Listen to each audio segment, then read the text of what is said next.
नमस्कार दोस्तों, मैं आपका होस्ट सुफियान जोशी आपका स्वागत करता हूं। मैं आरएम शॉर्ट्स में इसमें हम लेके आते हैं दिन भर की स्पेस और डिफेंस न्यूज की टॉप 3 खबरें। तो चलिए जान लेते हैं। दोस्तों, हमारी सबसे पहली खबर आ रही है Mi-17 V5 हेलीकॉप्टर्स की तरफ से, जो कि 48 भारत रशिया से खरीदने वाला है और इसका कॉन्ट्रैक्ट 2017 में ही साइन होने की उम्मीदें थी, पर यह साइन नहीं हो पाया था। पर अब यह खबर निकल कर आ रही है कि फर्स्ट क्वार्टर में इसका डील साइन होने की पूरी संभावना है। हम 48 इस प्रकार के medium multi role helicopters Russia से खरीदेंगे, जो कि Mi-8/17 सीरीज के सबसे एडवांस मल्टी रोल हेलीकॉप्टर्स हैं। आपको मैं यहाँ पे बता दूं कि इंडिया के पास प्रेजेंट में 151 इस प्रकार के हेलीकॉप्टर मौजूद हैं। उनकी लास्ट डिलीवरी जनवरी 2016 में हुई थी। इस प्रकार के हेलीकॉप्टर का इस्तेमाल जब मुंबई अटैक हुआ था तो कमांडोज को ग्राउंड जीरो पर उतारने के लिए इस्तेमाल किया गया था और कहा जाता है कि इसी प्रकार के हेलीकॉप्टर का इस्तेमाल सितंबर 2016 में उस सर्जिकल अटैक में भी किया गया था जिसमें पाकिस्तान के टेरर लॉन्च पैड्स को नष्ट किया गया था लाइन ऑफ कंट्रोल के पार जाकर। तो आप सोच सकते हैं भारतीय सेना और वायुसेना में इस प्रकार के हेलीकॉप्टर्स का कितना ज्यादा महत्व है, वो इसको किस प्रकार से इस्तेमाल करती है। दोस्तों, अगली खबर हमारे पीएसयू की तरफ से आ रही है, भारत डायनेमिक लिमिटेड की तरफ से आ रही है। Defence PSU Bharat dynamics limited ने अपना ड्राफ्ट पेपर सबमिट कर दिया है सेबी को आईपीओ जारी करने के लिए।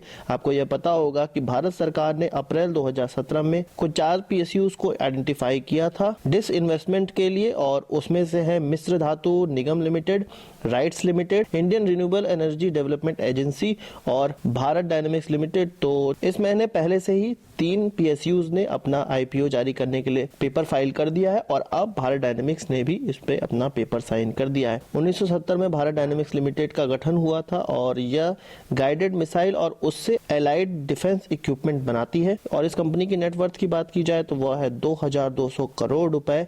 मार्च 2017 में थी इवैल्यूएशन। दोस्तों, अगली खबर हमारी मेक इन इंडिया की तरफ से आ रही है। भारत सरकार इनफैक्ट डिफेंस मिनिस्ट्री ने जो मेक 2 में रियायतें बरती हैं उसका प्राइवेट डिफेंस फर्म ने स्वागत किया है। आपको मैं यहाँ पे बता दूं कि मेक 1 और मेक 2 क्या होता है और इसमें किस प्रकार के प्रावधान है और डिफेंस मिनिस्ट्री ने किस तरह की रियायतें बरती हैं। मेक 1 के अंतर्गत उन चीजों का डेवलपमेंट किया जाता है जो कि हैवी फ्यूचर इन्फेंट्री प्रोडक्ट होती हैं, जैसे कि कॉम्बैक्ट व्हीकल, टैंक्स या आदि। इसमें मिनिस्ट्री 90% तक का रिम्बर्समेंट करती है उस संस्था को जिससे वो कोलैबोरेशन करती है। और अगर मेक 2 की बात करें तो स्मॉल आर्म्स प्रोडक्ट की इसमें बात की जाती है, जैसे कि गन्स इत्यादि। अब बात कर लेते हैं कि मेक 2 में क्या क्या रियायतें बरती गई हैं। तो सबसे पहली रियायत यह है कि प्रोटोटाइप अब एक स्टार्टअप भी डिफेंस मिनिस्ट्री के सामने रख सकता है। पहले कुछ क्राइटेरिया होते थे जो कि किसी कंपनी को फॉलो करने पड़ते थे, उसके बाद ही उसके प्रोटोटाइप को देखा जाता था। पर अब रियायतें बरतने के बाद अब स्टार्टअप भी अपने प्रोडक्ट के प्रोटोटाइप डिफेंस मिनिस्ट्री के सामने रख सकते हैं। इससे पहले मेक 2 में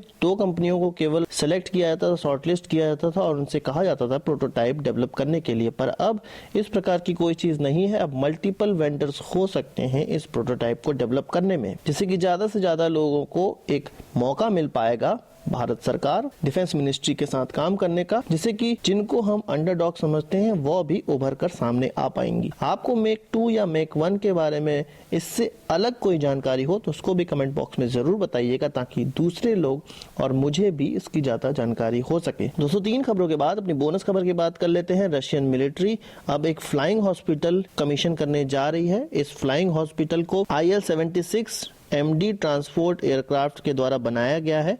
मतलब इस एयरक्राफ्ट में इस फ्लाइंग हॉस्पिटल को बनाया गया है, जो कि रशियन आर्मी का एक ट्रांसपोर्ट एयरक्राफ्ट है। इस फ्लाइंग हॉस्पिटल में हर प्रकार की चिकित्सा व्यवस्था होगी और यह किसी स्थान पर उतरकर एक हॉस्पिटल की तरह हफ्तों तक काम कर सकता है और इसको बाहर से किसी चीज की रिक्वायरमेंट नहीं होगी।